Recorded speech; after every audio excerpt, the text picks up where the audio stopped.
Hola, muy buenas noches. Yo soy Álvaro Galvis, el director académico del programa Team Galileo que desarrollamos conjuntamente con la Universidad de Ibagué por encargo de la Secretaría de Educación del Tolima. Me encanta estar con ustedes y estoy muy contento de que en este año tengamos un poco más de instituciones presentes y un grupo tan nutrido de participantes, tanto en profesores como en estudiantes. En esta sesión lo que quisiera compartir con ustedes son, por un lado, las lecciones que aprendimos en el 2015 y por otro lado, el plan de acción que tenemos para el 2016.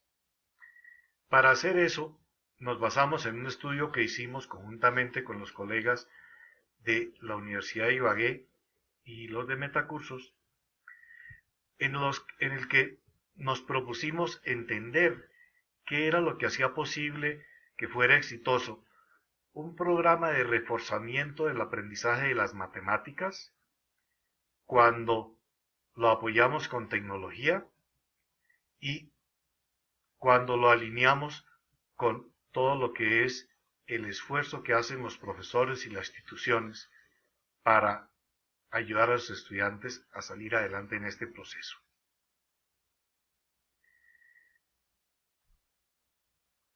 Como contexto para este análisis, quiero compartirles estas lecciones que se basan en un entendimiento de cómo fue el proyecto.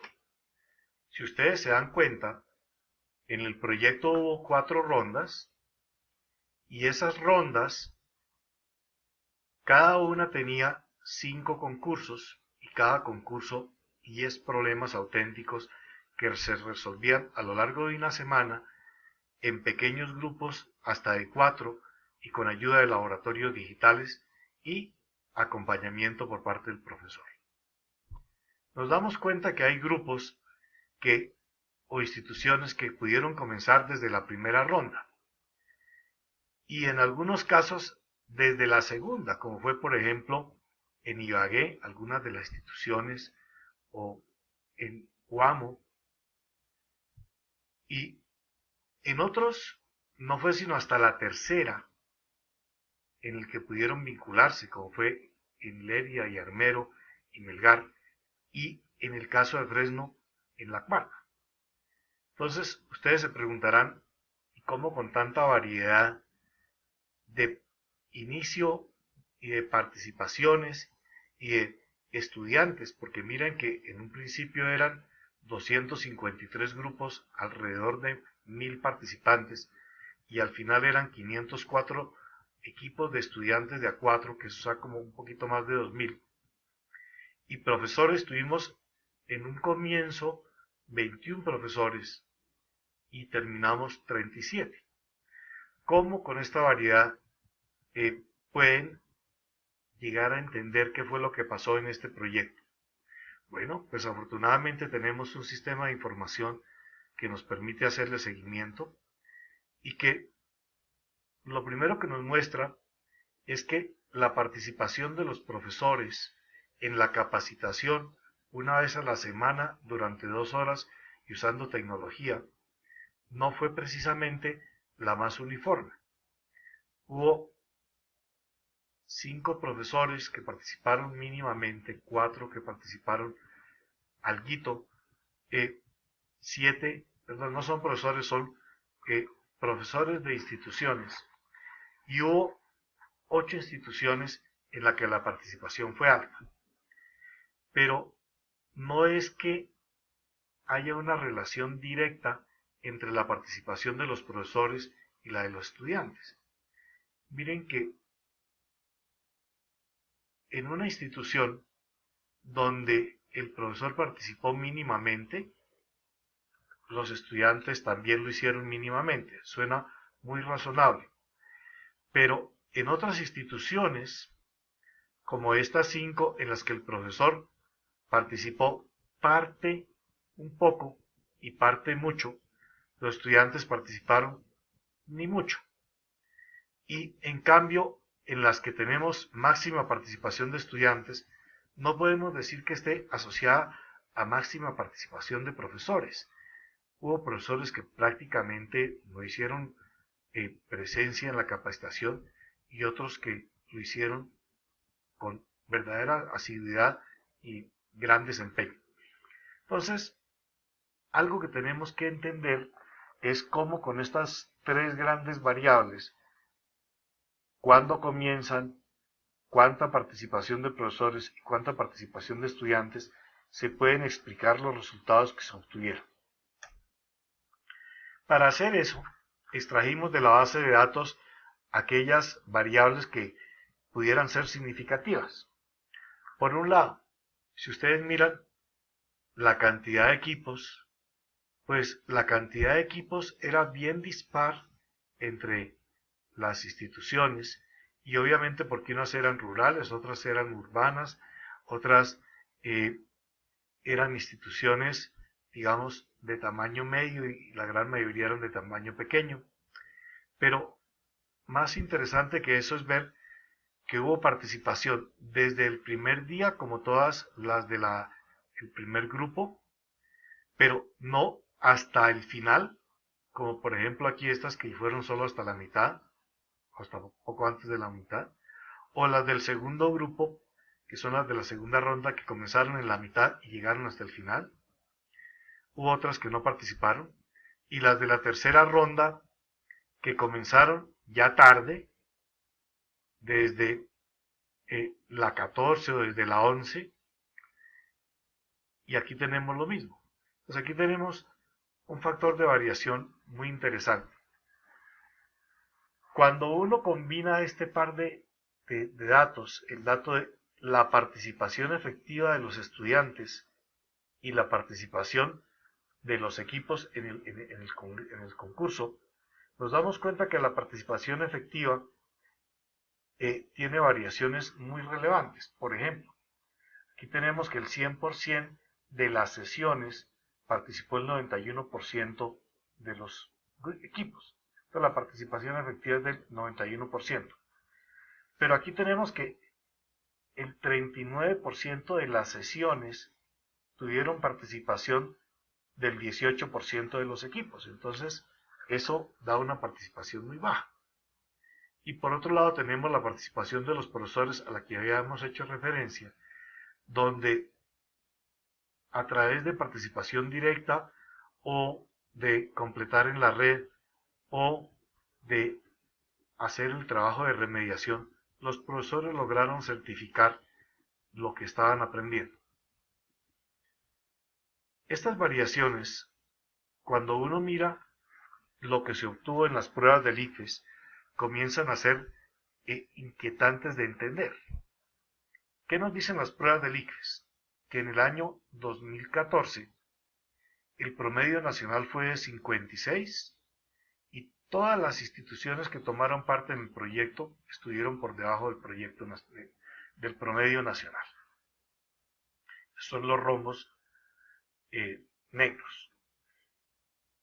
Sin embargo, como el promedio nacional bajó a 51.2 más o menos 6, resulta que algunas de las instituciones frente a ese promedio estaban por encima.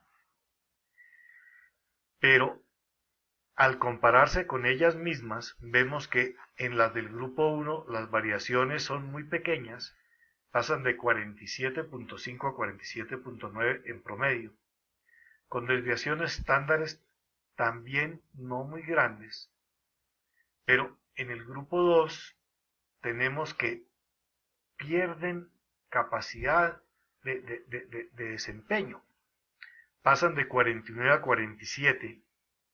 En el grupo 3, que estaban razonablemente bien, aumentan a 55, y en el grupo 4, de 50 bajan un poquitico a 49. Entonces lo que uno tiene que preguntar es, oiga, ¿y el proyecto sí incide en las diferencias en esto?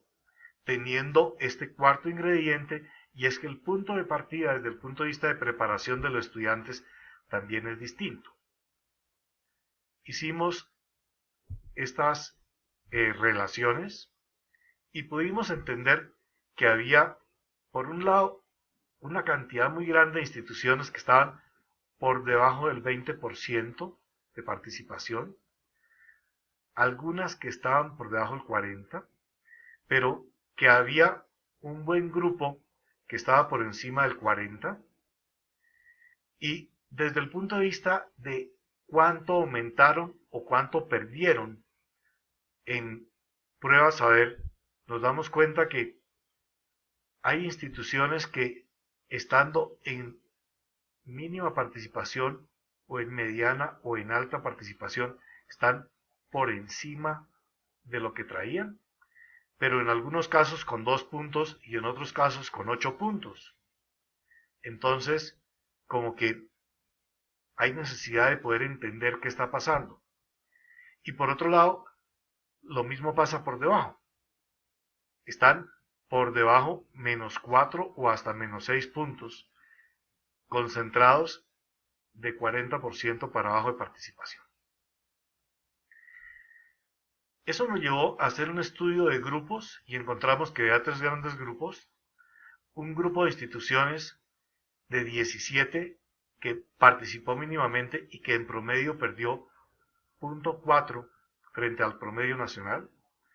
2 que tuvieron 93% de participación y que subieron un poquitico, 0.6.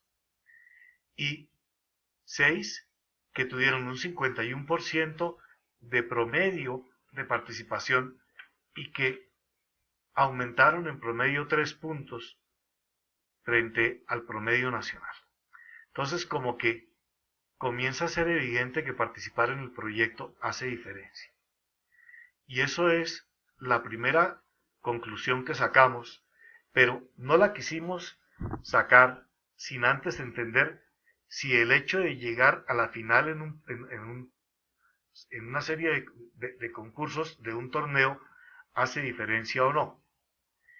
Miren ustedes los resultados del concurso presencial final con 8 equipos finalistas. Por un lado, tenemos que el equipo ganador obtuvo 24 puntos, los matepensantes, y el segundo, el equipo de Einstein, obtuvo 18.5, pero las diferencias con el resto de grupos son abismales.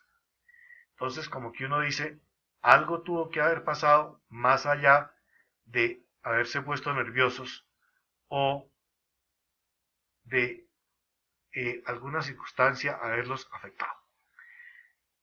En las entrevistas con los estudiantes pudimos entender parte de las razones y en las entrevistas con los profesores la otra parte. ¿Qué encontramos? Que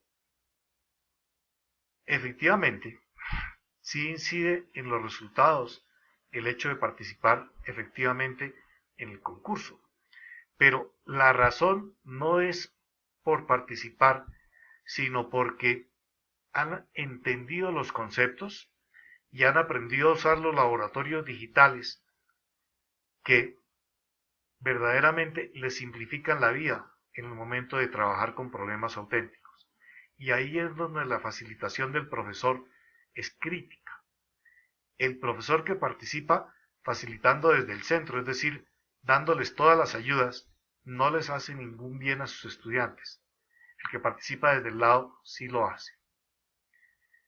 Los quiero invitar ahora a que tratemos de entender el plan de acción, porque el plan de acción lo van a analizar ustedes con mis colegas y está bastante detallado en lo que viene del proyecto.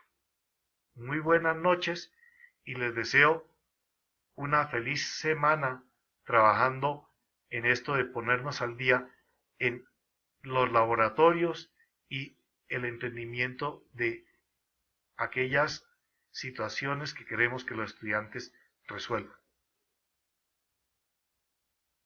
En pocas palabras, el plan de acción tiene una sesión presencial una vez al mes para hacer capacitación con ustedes en cómo usar educativamente los laboratorios digitales en lo que pudiéramos llamar aprendizaje problemático.